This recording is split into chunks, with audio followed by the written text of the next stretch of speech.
Hi, I'm Don Ware. I work for Anderson Plywood. Today I just want to go over setting up the MFT table. So what you've got in the box when you open it up is a table, you've got your protractor, your saw rail, guide rail, your fixtures for attaching the saw rail, deflector for your hose and cords, the flagstop so you can make repeatable cuts, and then this is the clamp that actually does most of the work holding the rail where you need it to be.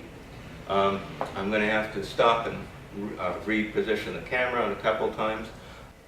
Okay, to start with, what we're going to do is we're just going to unfold the legs, lift this up, I'm going to pull this out, lock that in place. Got two large nuts here, one on either side for locking that in place. Drop that down.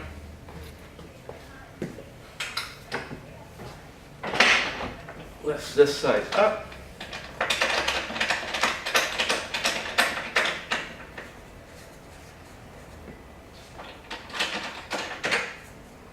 I'm going to take and I'm going to kick the legs out just a bit so they're, and make sure that they're tight at that point.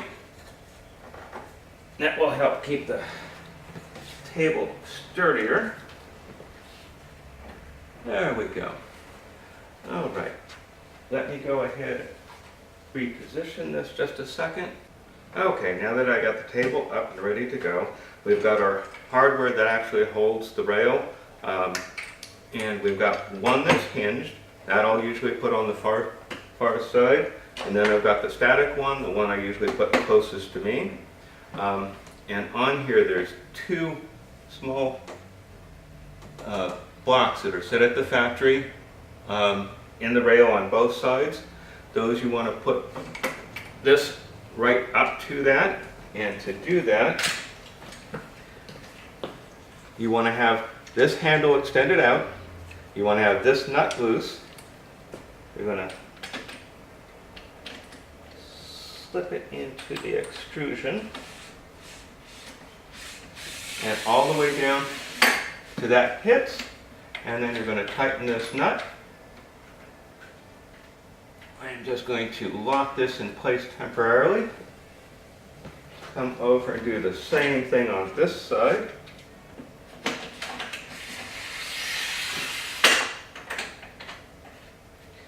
Raise this up.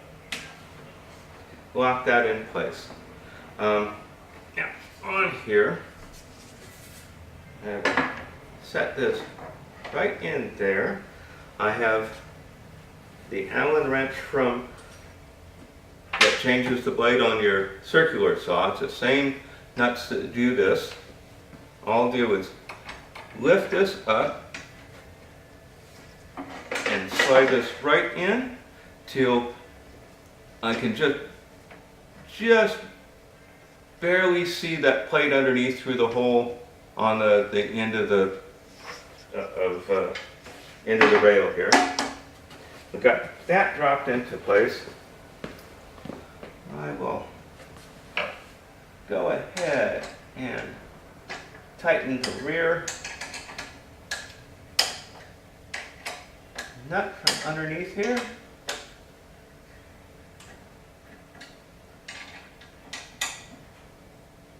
Nice and tight. And I tighten the front one.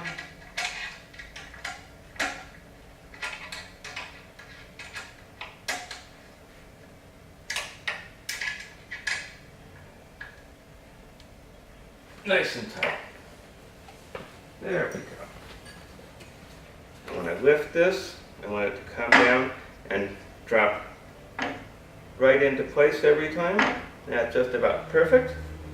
Then I have my protractor and your saw rail. That will just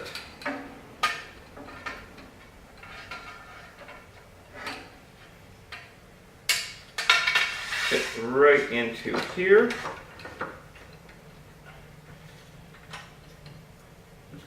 And I'll usually, there's a notch here that will go underneath your rail. I'll usually try to keep that pretty much lined up with the edge of this protractor right here, keeping it in line. I can bring this in, drop that right onto here, and I'll try to line this protractor up so there's one hole behind where the rail is. That way I know that I'm not going to cut into my rail when I'm doing a 45 cut, because the saw will be coming in this way, and I want to make sure that this aluminum extrusion isn't in the way of that. By doing it like this, I can see before I make my cut that I'm going to be perfect, so I can't cut into that rail. It's just a visual thing that I like to do. We have the next part. We've got our deflector, and that just fits right here on the end of the rail. You slide it on, couple turns, nice and tight. We have our flag stop. You drop that in the rail, bring that down, tighten it anywhere you need. Then we have this part right here. This keeps this so it doesn't have any wiggle in it. And what I'm going to do is turn the camera and show you how to see that a little better. Okay, so I'm going to drop this in the V rail right here. I'm going to turn this till it actually drops into the guide rail right here. Just going to tighten that down. And then when I flip this, this will lock this in place. But first I want to make sure that everything is square on here. Okay, once I've got this in place, I'm going to make sure that everything is square. So right now that's loose. I'm going to bring my square in. You can use any square. I like a thicker one so that it raises up and I can do both sides. The framing square is a little harder to use. And what I will do is just make sure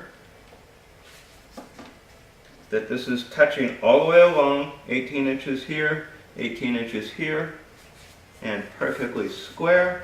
I'll reach out, lock this in place, and I can lock this and this. And if you're not right on the zero on your protractor, just use the same wrench from your saw to change your blade, loosen it up. This is spring loaded, so it should drop right onto zero. When that's loose, give it a little tightening, making sure you don't drag it off of zero. And once this is set at zero, then all your protractor angles actually mean something out here. But until you have this squared and at 90, these don't mean anything. And that's, for the basics, that's pretty much it for setting up your MFT table. Okay, hope that helps you. All right, we'll talk to you later. Bye.